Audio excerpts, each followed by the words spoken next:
Welcome back ಸ್ನೇಹಿತರೆ. ನಾನಿವತ್ತು ನಿಮ್ಮ ಮುಂದೆ 2019 ಏನಿದೆ 19ರಲ್ಲಿ G P S T R ಏನು ಎಕ್ಸಾಮ್ ನಡೀತು, ಎಕ್ಸಾಮ್ನ ಒಂದು ಅಂದರೆ ಕನ್ನಡ ಪ್ರಶ್ನೆ ಪತ್ರಿಕೆಯನ್ನು ನಿಮ್ಮ ಮುಂದೆ ಇಡುವಂಥ ಕೆಲಸವನ್ನು ಮಾಡ್ತಿದ್ದೀನಿ ಸ್ನೇಹಿತರೆ. ಇದು just G P S T R ಅಲ್ಲ, ಪಿ ಎಸ್ ಟಿ ಆರ್ಗೂ ಅನುಕೂಲ ಆಗುತ್ತೆ, ಎಚ್ ಎಸ್ ಟಿ ಆರ್ಗೂ ಅನುಕೂಲ ಆಗುತ್ತೆ, ಜಿ ಪಿ ಎಸ್ ಟಿ ಆರ್ಗೂ ಅನುಕೂಲ ಆಗುತ್ತೆ. ಯಾಕಂದರೆ ಕನ್ನಡ ಆಲ್ಮೋಸ್ಟ್ ಎಲ್ರಿಗೂ ಕೂಡ ಸೇಮ್ ಇರುವಂಥದ್ದು ಸ್ನೇಹಿತರೆ. ಇದಕ್ಕಿಂತ ಮುಂಚಿತವಾಗಿ ನೀವು ಇನ್ನೂ ಕೂಡ ನಮ್ಮ ಚಾನಲನ್ನು ಸಬ್ಸ್ಕ್ರೈಬ್ ಆಗಿಲ್ಲ ಅಂದರೆ ಈ ಕೂಡಲೇ ಸಬ್ಸ್ಕ್ರೈಬ್ ಆಗಿ. ಈ ಪ್ರಶ್ನೆ ಪತ್ರಿಕೆ ಬಂದು 2019 G P S T R Kannada ಪ್ರಶ್ನೆ ಪತ್ರಿಕೆ. ಓಕೆ, ಶುರು ಮಾಡೋಣ. ಕನ್ನಡ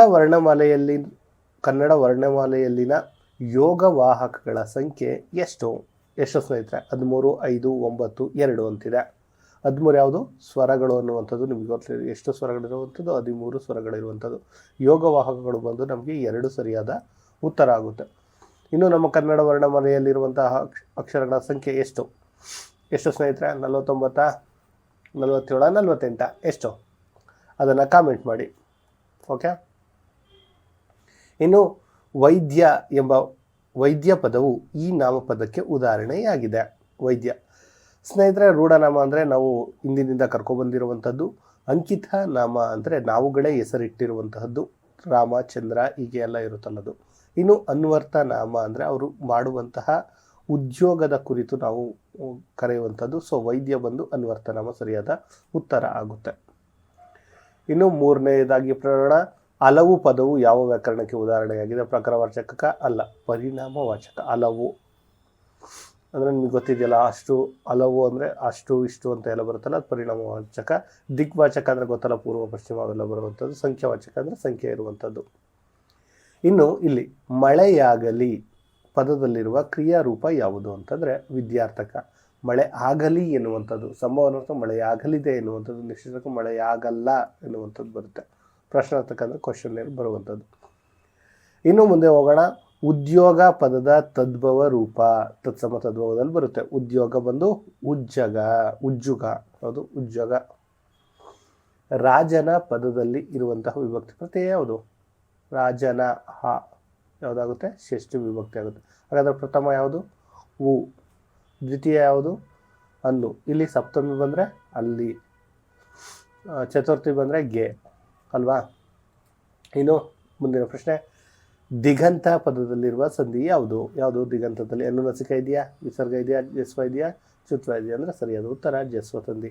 ಹಾಗಾದರೆ ದಿಗಂತವನ್ನು ಬಿಡಿಸಿ ಬರೆಯೋದಂಗೆ ದಿಕ್ ಪ್ಲಸ್ ಅಂತ ದಿಗಂತ ಆಗುತ್ತೆ. ದಿಗಂತ ಆಗುವಂಥದ್ದು. ಓಕೆ, ನಿಮ್ಮೆಲ್ಲರಿಗೂ ಅರ್ಥ ಆಗಿದೆ ಅಂತ ನಾನು ಭಾವಿಸ್ತಾ ಇದ್ದೀನಿ.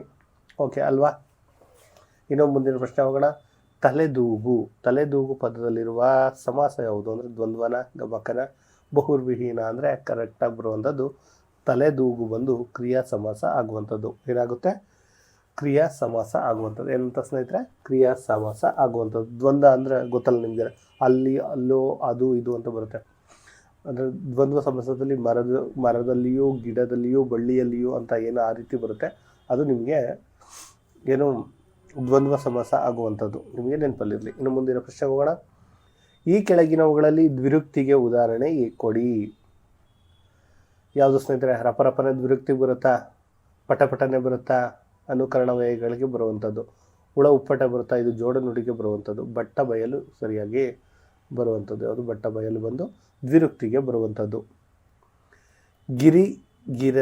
ಗಿರಿಗಿರನೆನ ಹೆಸರು ಕ್ವಶನ್ ಕರೆಕ್ಟ್. ಗಿರಿಯಾಗಿದೆ, ಗಿರಗಿರನೆ. ಇದು ಯಾವುದಕ್ಕೆ ಬರುತ್ತೆ ಅಂದರೆ ಆಗಲೇ ಮೇಲೆ ಹೇಳಿದ್ರಲ್ಲಿ ನಾನು, ಅನುಕರಣ ವ್ಯಯಕ್ಕೆ ಬರುವಂಥದ್ದು. ಯಾವುದಕ್ಕೆ? ಅನುಕರಣ ವ್ಯಯಕ್ಕೆ. ಅನುಕರಣ ವ್ಯಯ ಅಂದರೆ ಏನು ಗೊತ್ತಾ? 2 ಪದಗಳು ರಿಪೀಟ್ ಆಗುವಂಥದ್ದು. ಅಂದರೆ ಗಿರನೆ ಅಂದರೆ ಬಟ್ ಇಲ್ಲಿ ಅರ್ಥ ಇರೋದಿಲ್ಲ. ಬಟ್ ಅದೇ ನಾವು ಮೇಲೆ ನೋಡಿವಲ್ಲ, ಯಾವುದು? ಬಟ್ಟ ಬಯಲು. ಇದಕ್ಕೊಂದು ಅರ್ಥ ಇದೆ. ಡಬಲ್ ಅಂದರೆ 2 ಸರಿ ಬರುವಂಥದ್ದು. ಈ ಕೆಳಗಿನವುಗಳಲ್ಲಿ ಜೋಡು ನುಡಿಗೆ ಉದಾಹರಣೆ ಕೊಡಿ ಅಂದರೆ ಮನೆ, ಮಠ ಜೋಡು ನುಡಿ ಆಗುವಂಥದ್ದು. ಓಕೆ. ಮೂಗಿನ ಮೇಲೆ ಬೆರಳಿಡು ನುಡಿಗಟ್ಟಿನ ಅರ್ಥ ಏನಪ್ಪ ಅಂದರೆ ನಿಮ್ಮೆಲ್ಲರಿಗೂ ಗೊತ್ತಿರುತ್ತೆ. ಆಶ್ಚರ್ಯಪಡು. ಯಾವುದು? ಆಶ್ಚರ್ಯಪಡು ಎನ್ನುವಂಥದ್ದು. ದುಃಖ ಪಡುವಂಥ ಅಲ್ವೇ ಅಲ್ಲ. ಕೋಪಗೊಳ್ಳೂ ಆಗಲ್ಲ. ಮೂಗಿನ ಮೇಲೆ ಕೈ ಇಡು ಅಂದರೆ ಬೇಸರ ಮಾಡಿಕೋ ಅಂತಲೂ ಆಗಲ್ಲ.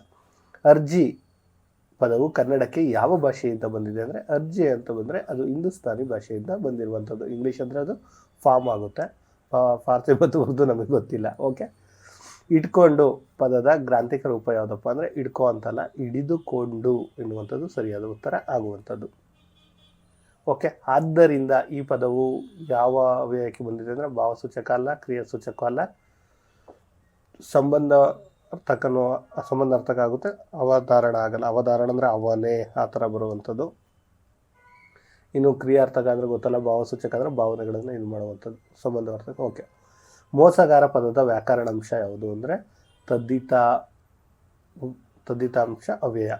ಸ್ನೇಹಿತರೆ, ಈ ಕುರಿತಂತೆ ನಮ್ಮ ಬಳಿ ಈಗ ಇರುವಂಥದ್ದು ಈ ಕನ್ನಡ PDF ಕೂಡ ಲಭ್ಯವಿದೆ ಸ್ನೇಹಿತರೆ. ಕನ್ನಡ PDF ಅಂದರೆ ಈ ಗ್ರಾಮರ್ಗೆ ಸಂಬಂಧಪಟ್ಟಂಥ ಕನ್ನಡ PDF PSTR, GPSTR ಮತ್ತು GPSTR ಮತ್ತು HSTRಗೆ ಬೇಕಾದ ಕನ್ನಡ ಕೂಡ ಇರುವಂಥದ್ದು. ಅದು ಕೂಡ 149 ರೂಪೀಸ್ಗೆ ನಿಮಗೆ ಸಿಗುತ್ತೆ. ಬೇಕಿದ್ರೆ ನೀವು ತೆಗೆದುಕೊಳ್ಬೋದು. ಇದಷ್ಟೇ ಅಲ್ಲದೆ 6ರಿಂದ 10ನೇ ತರಗತಿಯ ಸೋಷಿಯಲ್ ಸೈನ್ಸ್, ಇನ್ನು 7ರಿಂದ 10ನೇ ತರಗತಿಯವರೆಗಿನ ಸೈನ್ಸ್ ಪ್ರಶ್ನೋತ್ತರಗಳ PDF, ಕಂಪ್ಯೂಟರ್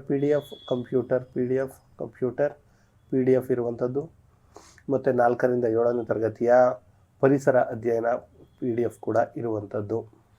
ಏನಕ್ಕೋಸ್ಕರ ಈ PDF ಅನುಕೂಲ ಆಗುತ್ತೆ ಅಂದರೆ ಸ್ನೇಹಿತರೆ, ಸದ್ಯದಲ್ಲಿಯೇ ಟೀಚರ್ ಕಾಲ್ಫಾರ್ಮ್ ಏನಾದರೂ ಬೇಗ ಮಾಡಿದರೆ ನಿಮಗೆ ಓದೋದಕ್ಕೆ ಎಲ್ಲ ಸಿಲೆಬಸನ್ನು ಕವರ್ ಮಾಡೋಕ್ಕಾಗೋದಿಲ್ಲ.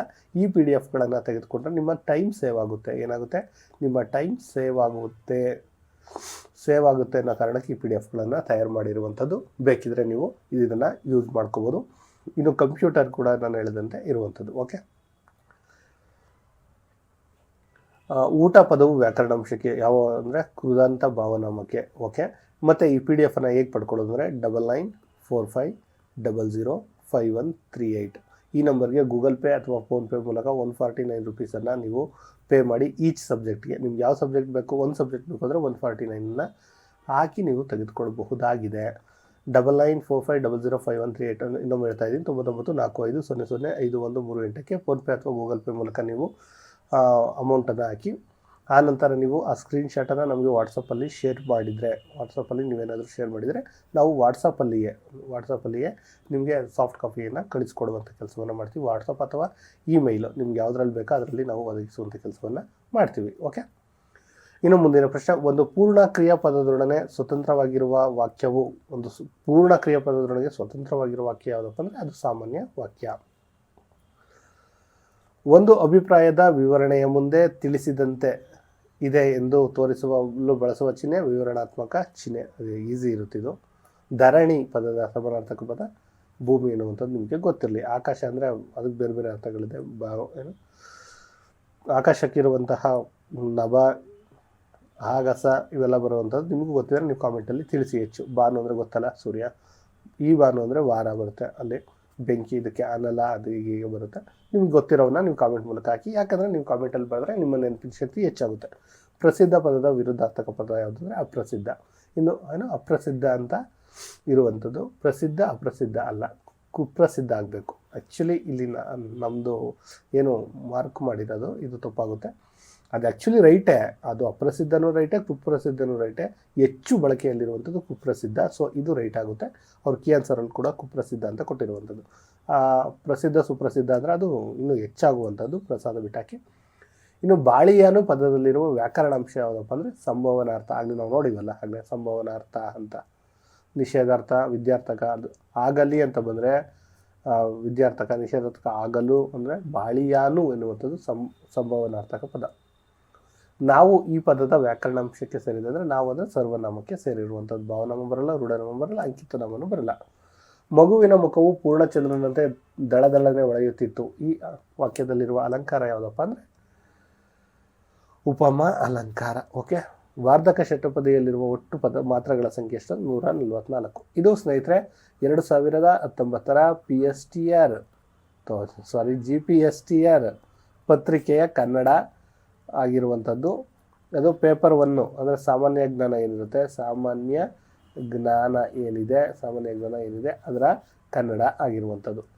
ಇದೇ ರೀತಿ ನಾವು 2013ರಿಂದ ಹಿಡಿದು ಎಲ್ಲ ಪ್ರಶ್ನೆ ಪತ್ರಿಕೆಗಳನ್ನು ನಿಮ್ಮ ಮುಂದೆ 2013ರಿಂದ 2022ರವರೆಗೂ ಏನು ನಡೆದಿದೆ ಅಷ್ಟು ಪ್ರಶ್ನೆ ಪತ್ರಿಕೆಗಳನ್ನು ನಿಮ್ಮ ಮುಂದೆ ಇಡುವಂಥ ಕೆಲಸವನ್ನು ಮಾಡ್ತೀವಿ.